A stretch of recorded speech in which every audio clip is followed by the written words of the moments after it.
teman-teman semuanya, selamat pagi, selamat siang, selamat malam, dan assalamualaikum warahmatullahi wabarakatuh.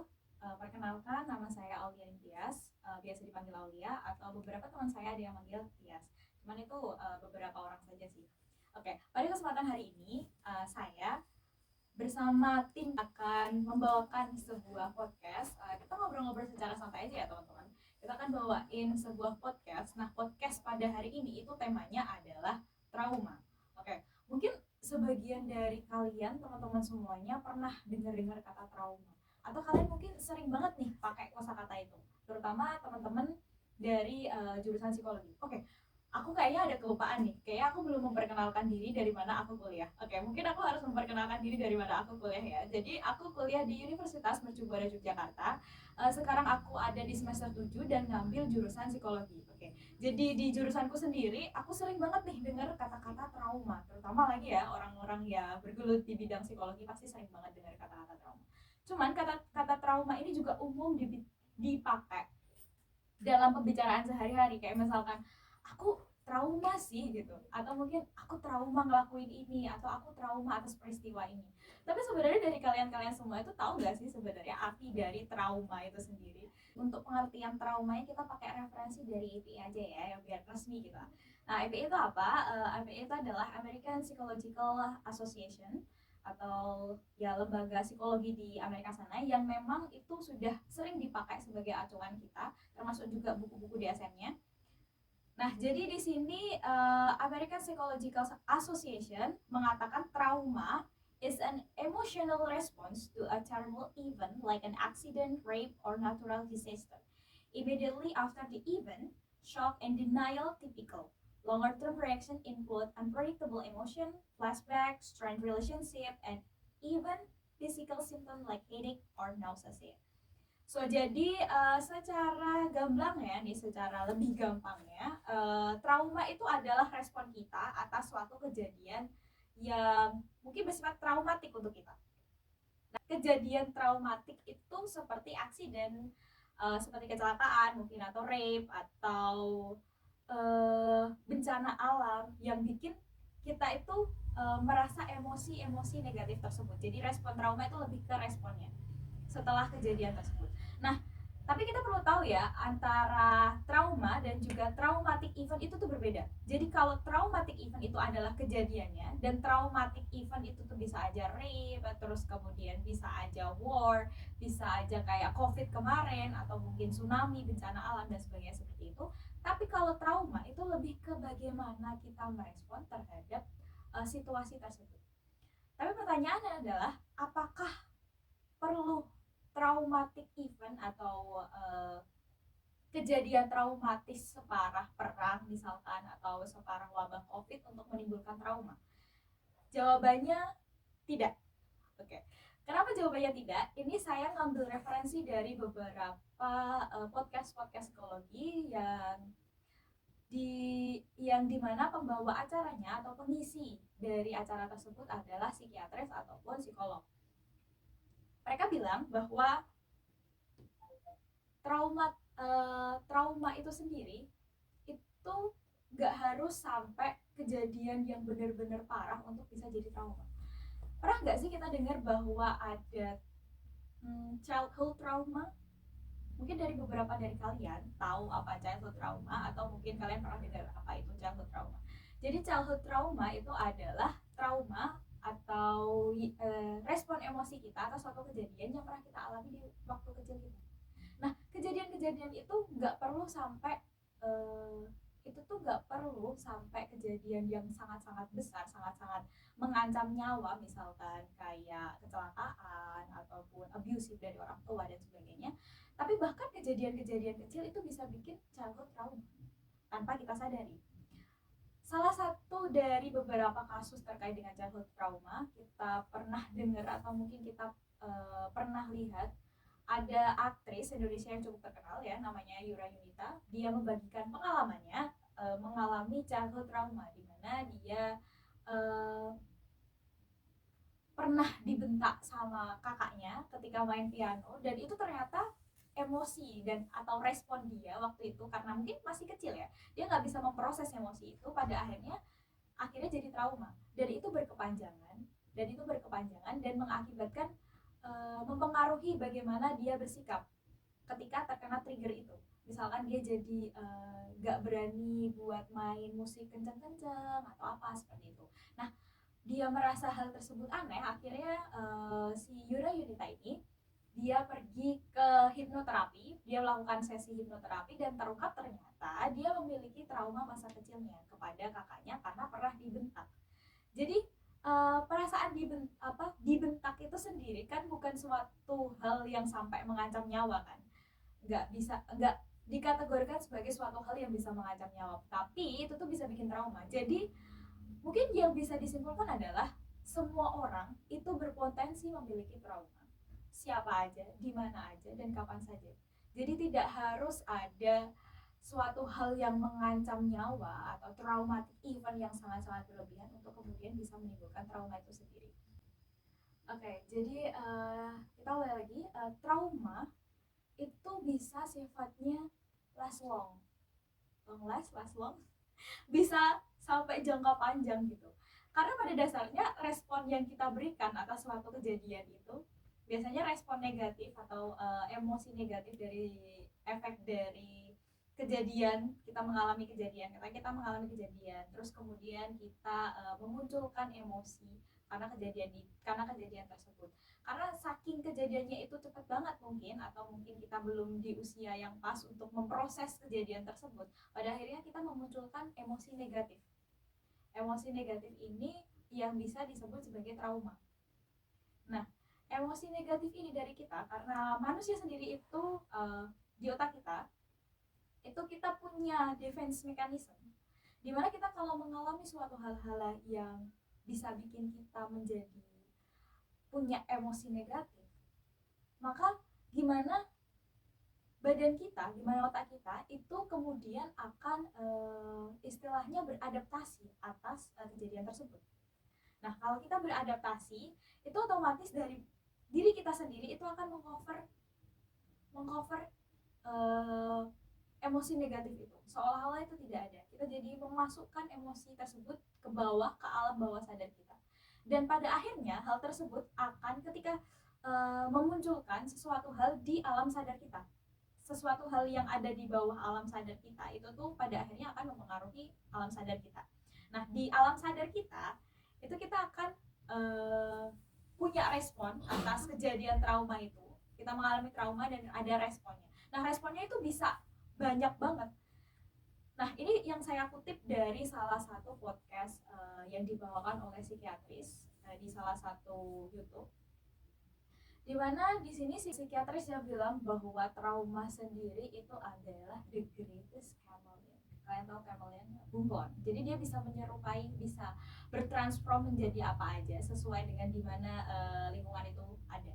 Dimana trauma ini pada akhirnya bisa memunculkan banyak hal. Long term trauma ini pada akhirnya bisa memunculkan banyak hal, seperti misalkan depresi, atau mungkin bahkan sesepele kita tetap melakukan kesalahan yang sama berulang-ulang kali.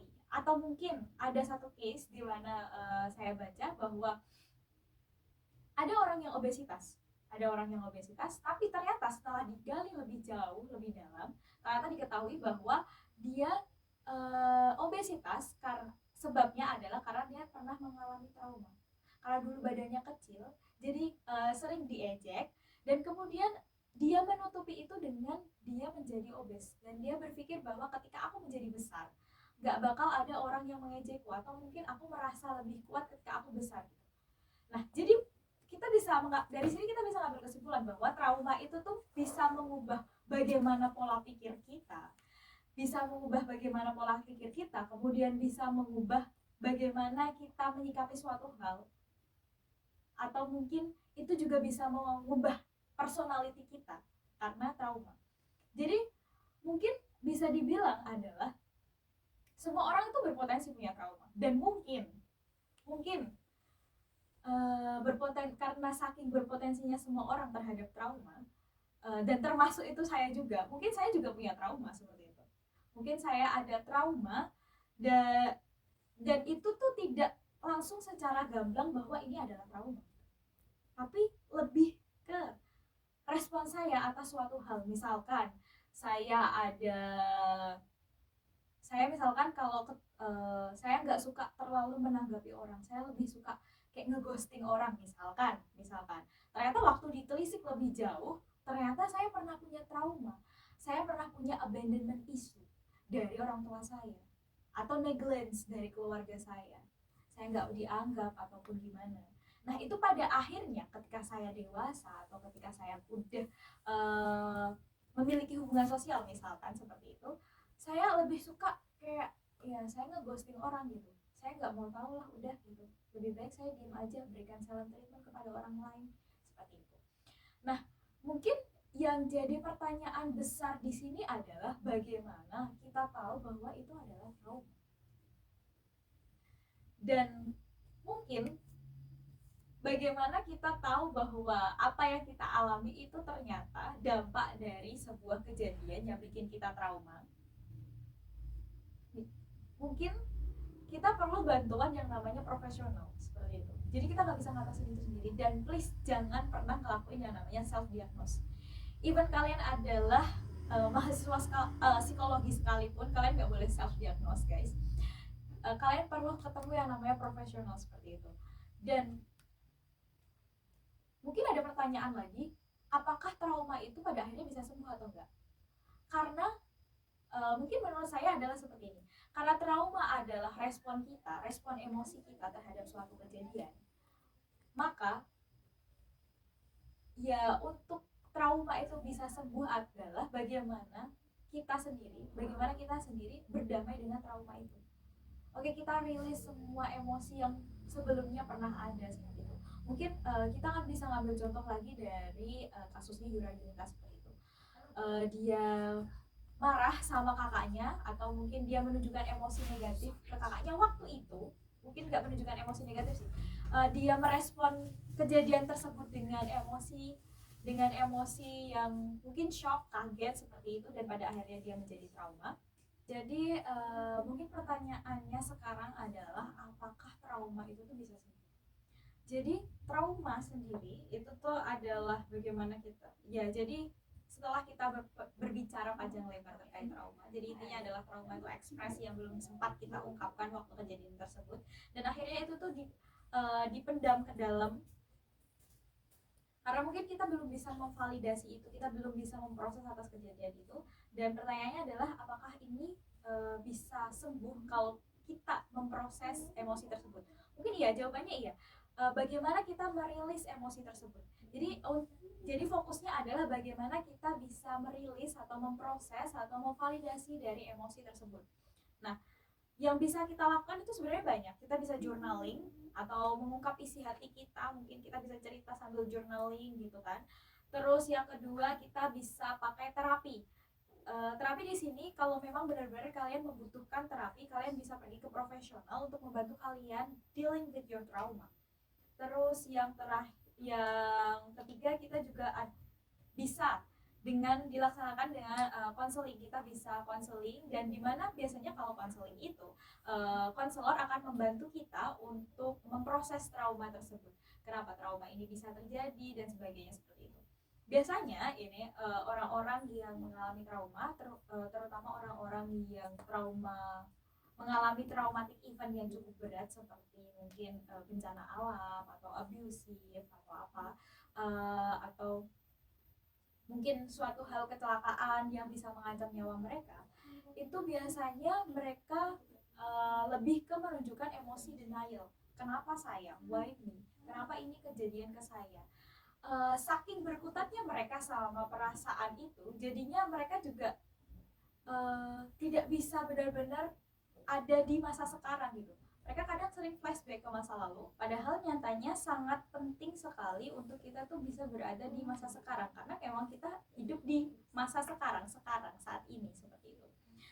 Nah, sebenarnya ada beberapa langkah yang dapat kemudian membantu kita dalam proses kesembuhan dari trauma tersebut. Yang pertama, dukungan psikologis dan juga emosional. Nah, dukungan psikologis dan juga emosional ini kita bisa dapatkan dari lingkungan kita. Jadi untuk orang-orang yang mengalami trauma, ada di satu lingkungan yang suportif, yang mendukung kesembuhan dia, itu adalah suatu kunci di mana dia kemudian bisa rilis traumanya, bisa dealing dengan traumanya tersebut.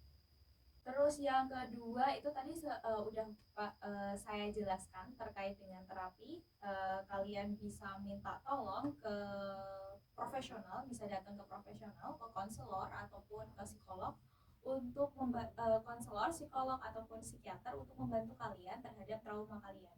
Nah, dari psikolog, psikiater dan juga konselor nanti akan membantu memberikan kalian bagaimana sih cara untuk mengatasi trauma ini. Mungkin kalian bisa diberi terapi obat mungkin atau CBT, tergantung kebutuhan kalian itu apa sebenarnya.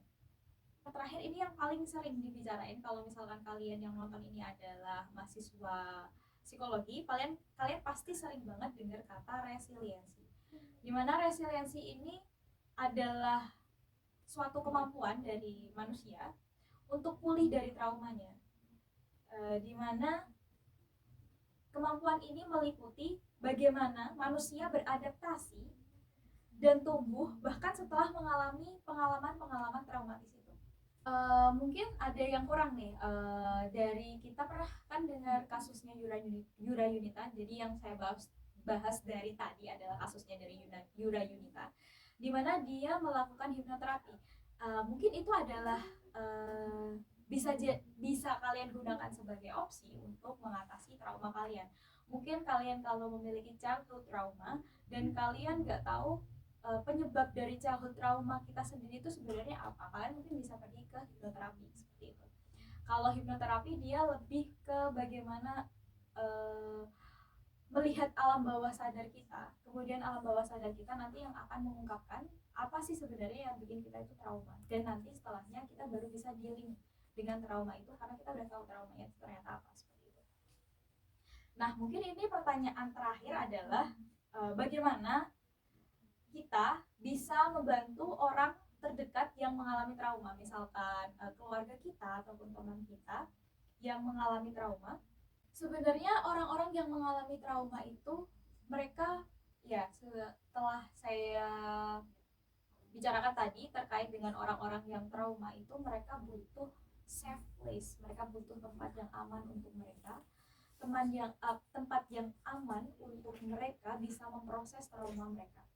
Nah, bagaimana cara kemudian ini adalah tugas kita untuk menghadirkan tempat yang aman itu untuk orang-orang yang mengalami trauma, terutama orang-orang terdekat kita, di mana kita perlu mendengarkan dia, apapun ceritanya kita dengarkan, kita nggak boleh ngejudge dia, acceptance lah intinya seperti itu, sampai dia benar-benar mampu untuk memproses traumanya, sampai benar-benar dia mampu untuk menceritakan traumanya. Kemudian juga kita bisa memberikan dukungan tanpa tekanan, itu merupakan suatu kunci sih. Seringkali mereka tuh cuman butuh support, support itu bisa banyak hal gitu. Misalkan kita presence di hidup dia, misalkan kita nanyain kamu udah makan belum, ataupun kamu mau ini makan bareng nggak sama aku, ataupun apa, kita temenin dia, itu merupakan support kita sebagai teman atau mungkin orang-orang terdekat. Ketika teman-teman terdekat atau mungkin keluarga kita mengalami trauma, itu adalah salah satu support yang bisa kita berikan. Terus kemudian misalkan dia kalau struggling banget sama traumanya, misalkan ketika dia udah mengalami yang namanya gangguan psikologis atau mungkin dia stres berlebihan, mungkin ada episode depresi, kita bisa menyarankan dia untuk pergi ke profesional. Tapi tentunya tetap saja perlu digarisbawahi, jangan pernah yang namanya melakukan self diagnose dan berpikir bahwa saya bisa sendiri, ini saya bisa mendiagnosa sendiri. Mungkin kalau kalian mahasiswa psikologi, kalian pasti mungkin pernah baca yang namanya DSM. Mungkin di sana memang ada panduan untuk diagnosa, tapi karena kita sendiri bukan profesional, jadi kita belum bisa yang namanya mendiagnos, apalagi itu adalah orang awam seperti itu. Jadi atau bisa aja diagnosa kita itu salah dan kita malah justru melakukan hal yang seharusnya nggak kita lakukan untuk deal dengan trauma kita tersebut. Jadi itu, jangan pernah melakukan yang namanya self diagnose. Oke teman-teman semuanya, ternyata nggak terasa kita sudah sampai di penghujung acara nih. Sebelum saya tutup, saya ada salah satu kutipan dari salah seorang psikiatris yang ada berasal dari Los Angeles. Namanya Peter Levine, di mana dia bilang bahwa trauma adalah fakta kehidupan. Namun, itu tidak harus menjadi hukuman seumur hidup. Dan setelah kita ngobrol panjang kali lebar tadi terkait dengan trauma, saya ada ingat salah satu bacaan artikel. Artikel tersebut berasal dari APA, American Psychological Association, di mana di sana itu ada salah satu dari jurnal itu saya baca bahwa rasa sakit yang ditimbulkan oleh rasa sakit secara emosional dan juga psikologis itu rasa sakitnya sama dengan rasa sakit secara fisik, seperti itu. Jadi yang mau saya sampaikan adalah intinya kesehatan mental kalian sama pentingnya dengan kesehatan fisik kalian. Oke, selamat siang, selamat malam untuk teman-teman semuanya. Sampai jumpa untuk kesempatan selanjutnya. Terima kasih.